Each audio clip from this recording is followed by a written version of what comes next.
lecture Le Bouquineur. Cette semaine, notre invitée, Mme Chantal Dussault, figure bien connue de la vie professionnelle et communautaire de la région, et nos collaboratrices, Micheline Saint-Arnaud et Monique Barriot. Bonjour, mesdames. Bonjour. Bonjour, Mme Chantal Dussault. Bonjour, Chantal. Alors, vous avez un profil, qui est professionnel très varié, très fourni. On va en parler un petit peu. Vous avez un baccalauréat en droit, vous avez une formation au barreau, une maîtrise en fiscalité, vous avez été membre du barreau du Québec et vous avez pratiqué le droit des affaires pendant plus de 20 ans. Victoriaville, Québec, Trois-Rivières. Oui, effectivement. Et plus que ça, vous avez occupé différents postes au sein de plusieurs conseils d'administration, dont la Caisse des Jardins d'Arthabasca, le Cégep de Victoriaville, le Centre communautaire d'Arthabasca, entre autres. Vous siégez actuellement sur plusieurs conseils d'administration, alors dont l'Orchestre La Sinfonietta, Jonquille Victoriaville, la Patrouille de ski du Canada, Zone Bois-Franc, et j'en passe encore. Vous avez démarré et exploité le café Farniente. Effectivement. Vous avez exploité une boutique cadeau aussi. Et vous avez été membre fondatrice avec 3 autres dames des Femmes de carrière des Bois-Francs, voilà 26 ans. Oui, déjà. Oui. Vous avez participé aux 2 dernières éditions du défi Kayak des Gagnés, et ce, au profit des jeunes musiciens du monde. Oui. Et vous êtes inscrite pour 2020 aussi. Oui. Alors, c'est beaucoup de choses, hein? Et vous êtes même, membre du parrainage civique des Bois-Francs. Oui. Puis de la maison d'hébergement La Volte-Face, encore, entre autres. Oui. Parce qu'il y en a encore beaucoup d'autres. On a bien des opportunités dans des régions comme Victoriaville de s'impliquer. Puis, c'est très dynamique, hein? Oui. Puis, c'est ce qui fait en sorte qu'on y trouve des bonnes collègues, dont Monique, ici, à la Sinfonietta, et je connais Micheline depuis bien des années, pour être née à Plessisville, puis avoir côtoyé Micheline dans le cadre scolaire. Alors, ça me fait plaisir d'être ici. Puis, effectivement, pour moi, c'est un défi, parce que c'est la première fois que je suis interviewée à la télévision, puis c'est un peu la motivation, sachant mon amie Monique qui est impliquée également. Ça me fait plaisir de partager un peu mon goût de la lecture, qui se dirige quand même sur des œuvres un petit peu biographiques, hein? Puis... historique aussi, effectivement. Et aujourd'hui, vous allez nous parler d'Elles ont fait l'Amérique, c'est remarquable oublié, tome 1. Bien, en fait, quand j'ai été approchée, je pense par toi, Chantal, pour partager mon goût de la lecture, bien, en fait, je me suis dit, j'ai un livre qui m'a marqué, effectivement, pour aussi l'avoir écouté par le biais des émissions à Radio-Canada, c'était le livre de Serge Bouchard et Marie-Christine Lévesque, relativement à, en fait, il était mis en lumière toute la vie de 15 remarquables oubliés. Dans l'occurrence, tome 1, ce sont les femmes. Et puis, quand je l'avais lu il y a quelques années, je dois dire, puis je me suis dit, tiens, ça me ferait plaisir de le relire. Je l'ai cherché et je l'avais prêté à une amie, mais j'étais contente qu'il circule parmi d'autres mains. Je me l'ai procuré à nouveau et si je peux dire, je l'ai relu avec un plaisir là, évident. Puis, alors, Chantal, je pense que toi aussi, tu as lu ce livre. Oui, que j'ai beaucoup aimé aussi, parce que ce sont vraiment de remarquables femmes, mais qui n'ont pas fait l'histoire parce que, pour X raisons, mais qui vraiment, là, sont marquantes. Oui. Puis je pense qu'il y a les 15 sont marquantes, mais je pense qu'il y en a quelques-unes qui ont fait l'objet pour toi de plus de sensibilité ou effectivement. En fait, la plupart m'interpellent et je me dis, ce sont des femmes, elles ont fait l'histoire, mais les traces, malheureusement, ne sont pas... il n'y a pas de reconnaissance. Puis c'est le cours de la vie. Donc, ça me donne l'impression aussi qu'aujourd'hui, on doit respecter notre essence. Puis l'objectif de laisser ces traces... c'est tellement la vie, ça circule, hein? Donc, ça me démontre qu'il n'y a peut-être pas de hasard, mais que finalement, il y a des femmes inspirantes qu'on a dans notre parcours de vie, puis souvent, ce n'est pas nécessairement celles dont on voit le portrait à la télévision. Vous comprenez? Alors, pour ma part, j'aimerais parler de Shanna Didit. Hein? Shanna Didit, pour avoir visité Terre-Neuve, parce que j'aime les pays nordiques, plutôt froids, dans mes vacances, je suis allée 2 fois et je voyais l'étendue du territoire et j'avais lu l'histoire de Shanna Didit, qui est la dernière des Béotucs. Les Béotucs, c'était un peuple amérindien qui vivait par milliers à Terre-Neuve. Et les Britanniques qui occupaient le territoire lors de la pêche n'ont jamais réussi à établir le contact comme l'ont fait les Canadiens français avec les peuples algonquins ou les autres Amérindiens. Et ce conflit de communication a fait en sorte qu'il y a eu une loi qui a été promulguée pour qu'éventuellement les Amérindiens soient tués comme des cerfs. Donc, finalement, Shanna Didit a été, après bien des petites guérillas, parce qu'ils avaient, eux, lorsque les bancs, en fait, les côtes étaient désertées par les Britanniques ou les Français, ils allaient récupérer les armes, en fait, les articles de pêche et tout ça pour s'approprier ces outils-là, du fait qu'ils étaient inoccupés. Fait que c'était vu comme des vols, hein? Et ils se rabattaient par la suite à l'intérieur des terres, ce qui a fait en sorte que ils savaient la valeur de ces pièces, puis ils les utilisaient. C'était même une nécessité maintenant pour eux, ce que n'aimaient pas les Britanniques. Hein. Donc, il y a eu comme une petite guerre et jamais il y a eu de communication. Et à la toute fin, il y a eu 3 femmes qui ont été faites prisonnières. C'était la tante, la cousine de Shanna Didit, ainsi que Shanna Didit. La tante est morte peu de temps après la capture. La nièce aussi, à cause de fièvre ou de maladie qui était, je pense, la fièvre jaune. Et Shanna Didit a réussi à vivre pendant 4 à 5 ans, à titre soit domestique ou mi-esclave, mi-domestique.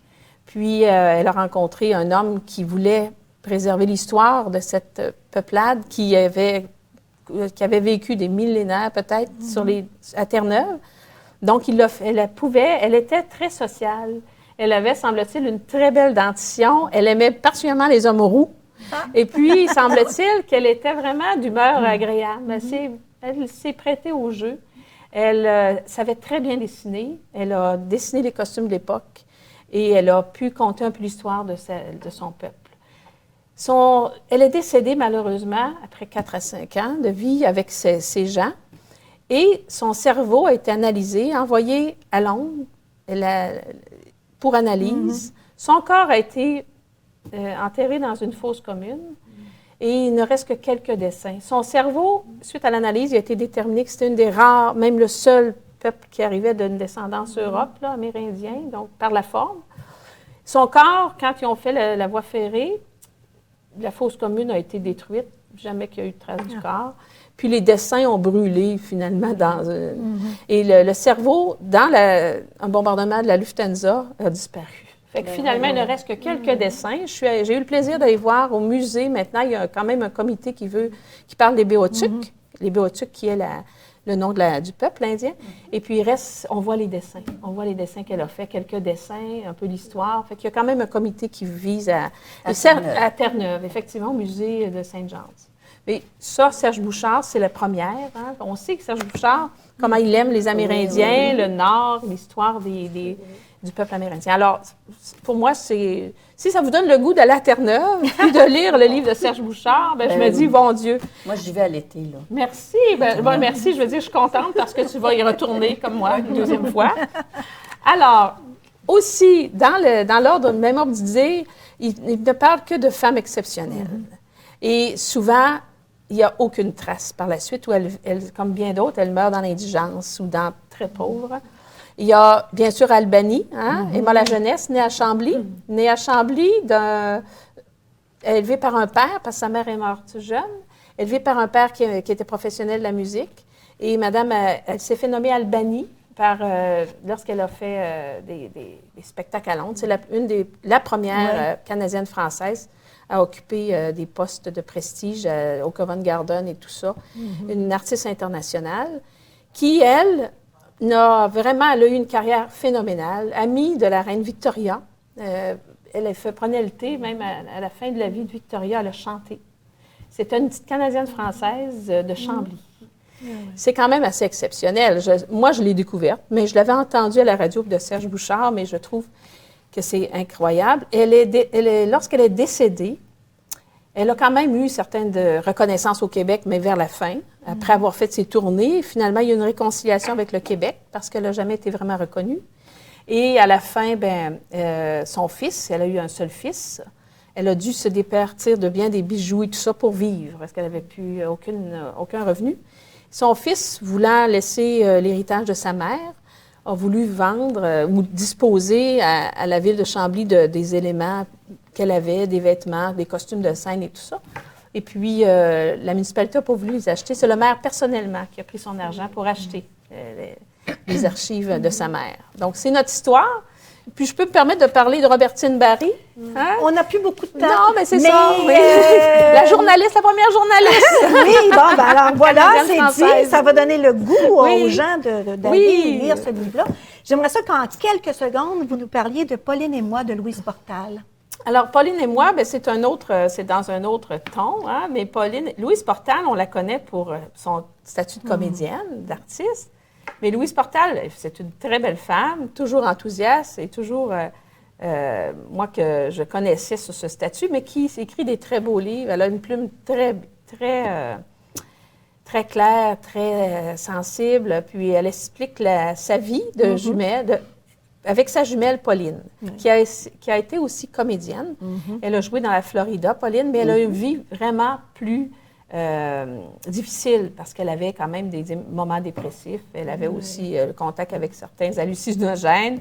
Mais c'est pour dire que deux jumelles si différentes. Et l'amour, l'accueil que Louise a, à sa façon, surtout au décès de sa sœur, c'est une belle histoire d'amour, une réconciliation, puis oui, parce que la relation était difficile entre les deux. Oui, comme on connaît, hein, mais on voit la façon qu'elle l'a décrit, elle n'a pas de culpabilité parce qu'elle a, en fait, il y a eu des échanges de tout ordre, mais à la fin, et après le décès aussi, on voit une paix, une sérénité, puis un accompagnement qu'elle a. Puis je trouve ça remarquable, la façon... J'ai découvert vraiment Louise Portal dans ce livre. Une femme très sensible, et puis ça transparaît dans ce qu'elle écrit. Hein. Effectivement.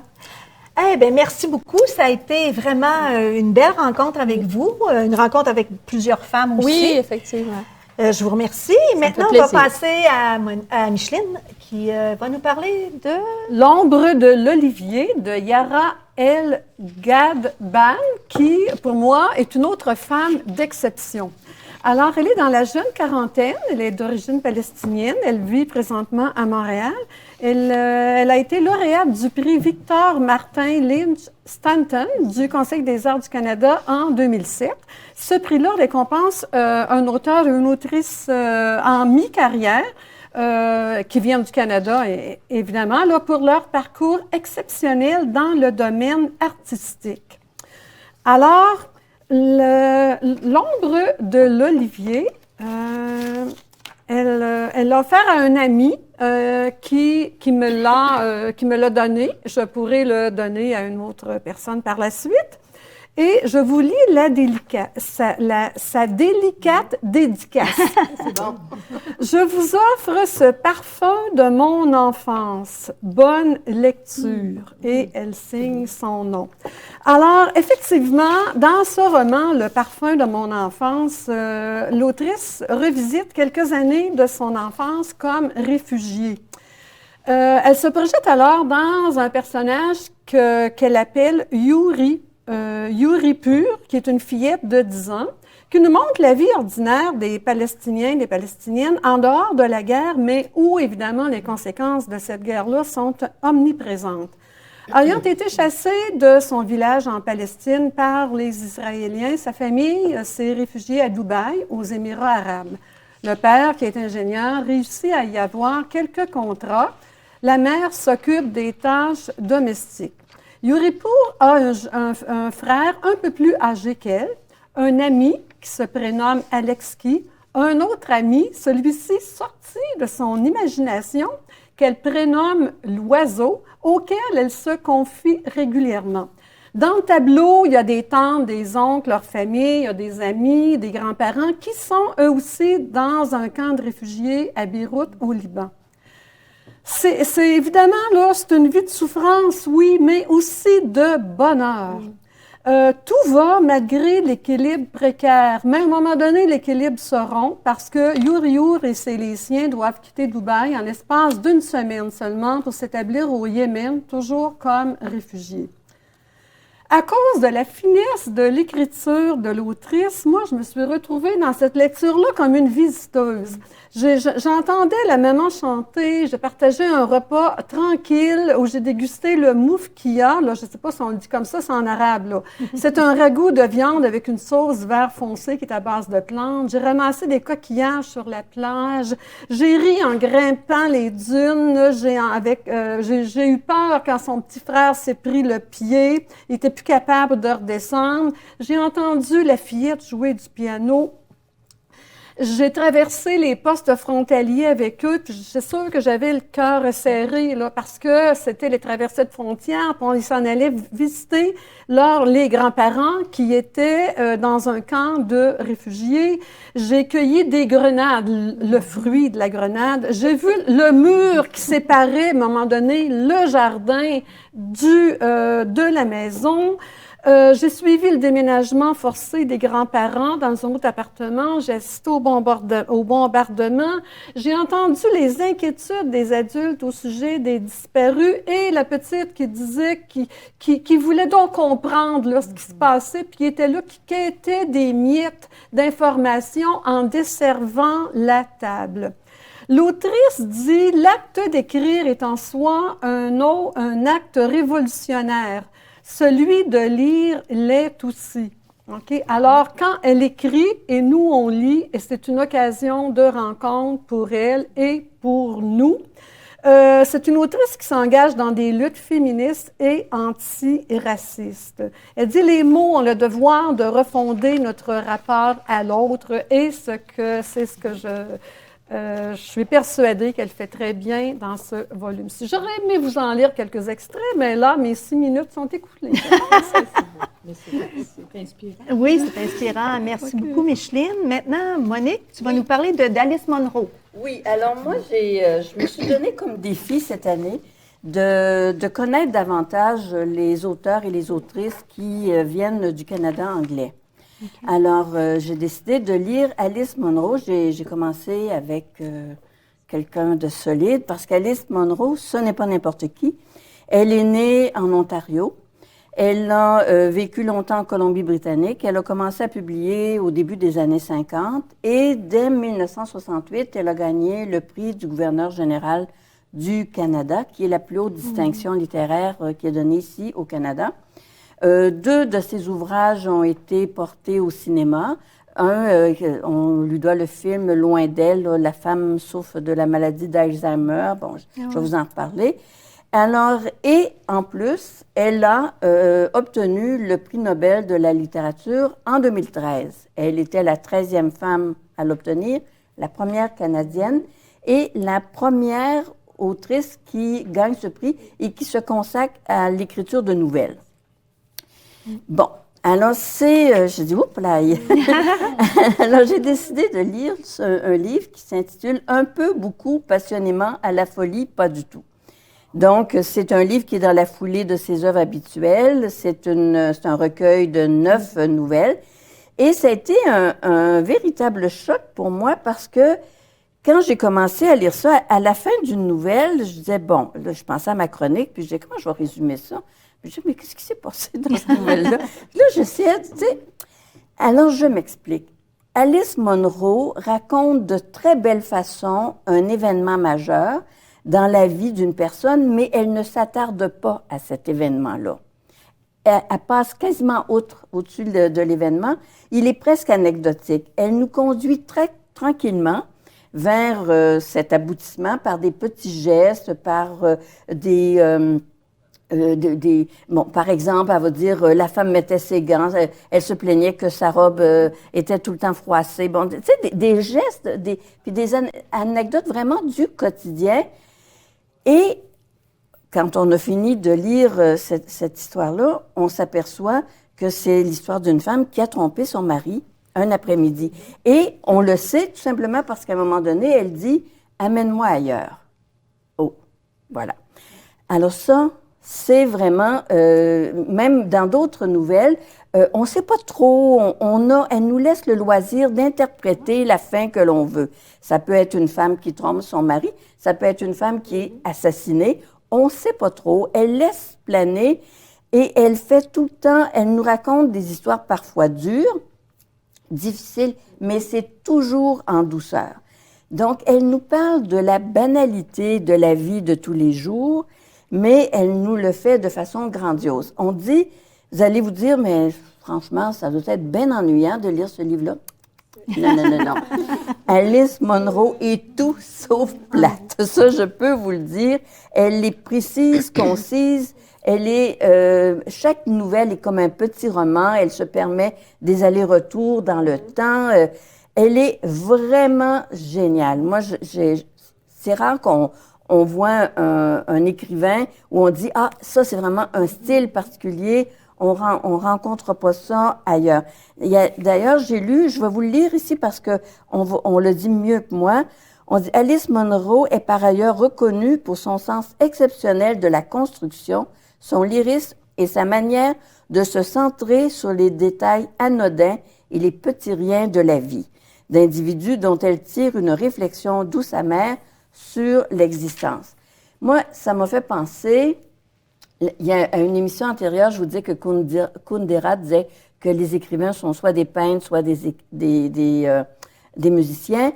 Munro, c'est un peintre, elle fait des natures mortes, mais c'est des natures mortes devant lesquelles on se dit « Ah, c'est tellement beau! » Alors, je vous invite à découvrir cette autrice, si vous ne la connaissez pas. Moi, c'est sûr que je vais m'offrir d'autres lectures de ses écrits. C'est vraiment intéressant. Bien, merci beaucoup, Monique. Moi, dans le Un peu passionnément et beaucoup, je vais vous parler du livre Comme les pétales d'une marguerite d'Isabelle Petit, alors qui est paru en 2019. Alors, c'est un livre vraiment touchant, émouvant, qui raconte l'histoire de Laurette, 70 ans, qui reçoit un diagnostic d'Alzheimer. Mais c'est une femme qui est très résiliente et elle décide qu'elle va continuer à agir normalement dans la vie puis qu'elle va surtout pas perdre une seule minute de sa vie. Les personnages, ce sont Rose, sa petite fille, qu'elle a élevée parce que la fille de Laurette est décédée avec son mari dans un accident d'avion et Rose était toute petite, donc elle l'a élevée avec son mari. Maintenant, son mari est décédé. Elle a aussi sa grande amie qui est maintenant en CHSLD puis qui est handicapée. Et elle reçoit une lettre d'Edgar, un amour de jeunesse de voilà 50 ans. Donc, c'est pas un livre scientifique sur l'Alzheimer, c'est vraiment de la résilience par rapport à la maladie, puis par rapport à ce qu'une famille, ici, la petite fille et la grand-maman, comment vont vivre ça. La petite fille qui a absolument très peur de l'avion, sa grand-mère lui demande d'aller en France avec elle pour aller rencontrer Edgar. Fait qu'elle va passer par-dessus ça. Puis elle va essayer parce que la seule référence vraiment là sur l'Alzheimer, c'est qu'à un moment donné, on nous dit les 10 signes précurseurs de l'Alzheimer, parce que la grand-maman va voir, tu sais, elle se rend compte qu'il y a des choses qu'elle fait, puis voyons, ça fonctionne pas. Puis elle va aller voir le médecin, puis c'est là que ça va se découvrir. Mais on ne s'attarde pas à ça, mais à comment on vit ça. Alors, j'ai trouvé ça vraiment, c'était vraiment là, Isabelle Petit, elle était capable de faire ressortir la beauté des actes au quotidien de gens qui sont pris avec ça. Tu sais, c'est pas un apitoiement, là. Laurette est pas victime, elle se sent pas victime, elle va agir pour mieux vivre. La vie continue. La vie continue. Vraiment, là, c'est... Puis, l'illustration de la couverture du livre, là, c'est le beau visage d'une dame âgée avec l'œil des pétales qui s'échappent une à une. C'est vraiment là, significatif aussi, là, parce que au fur et à mesure, on voit là, ce qui se passe. Oui, vraiment. Et à un moment donné, il y a Rose, qui est une enseignante au primaire, en première année, rencontre un petit garçon qu'elle n'a plus, qui est en deuxième année, mais que l'autre enseignante a dit « rencontre-le » parce que sa grand-mère vient de mourir de l'Alzheimer. Puis elle lui dit, je vous parle de cet extrait-là, « Je vais te confier un secret. Chaque été, lorsque les prés se couvriront de fleurs sauvages, il y aura toujours des marguerites pour te rappeler à quel point ta grand-mère t'aimait, même à la fin, quand elle ne se souvenait plus de rien. » Alors, tu sais, c'est poétique comme aussi, là, comme façon de voir. Et c'est vraiment, je trouve, un baume pour l'âme des aidants naturels. Parce que ce n'est pas que de la tristesse, ce n'est pas que de l'apitoiement, non, c'est de la vie, de l'amour inconditionnel. C'est vraiment un magnifique portrait de résilience. C'est des relations saines malgré la maladie. Et il y a beaucoup de rebondissements. Je vous ai parlé des personnages principaux, mais on va rencontrer Edgar. Rose va rencontrer quelqu'un aussi. Et c'est tout ça autour de cette histoire-là là, qui fait que on se retrouve là, dans un bel environnement qui fait du bien. Oui, c'est un roman, oui. Alors, je vous le conseille. Moi, j'ai trouvé ça vraiment très bien. Et il est disponible à la bibliothèque aussi. C'est québécois? Oui, Isabelle Petit, oui, effectivement. Alors, je vous remercie beaucoup, mesdames. C'est tout le temps que nous avions. Merci beaucoup à la maison. Et je vais terminer avec une citation de Marcel Proust. « La lecture est une amitié, mais du moins une amitié sincère. » Bonne semaine!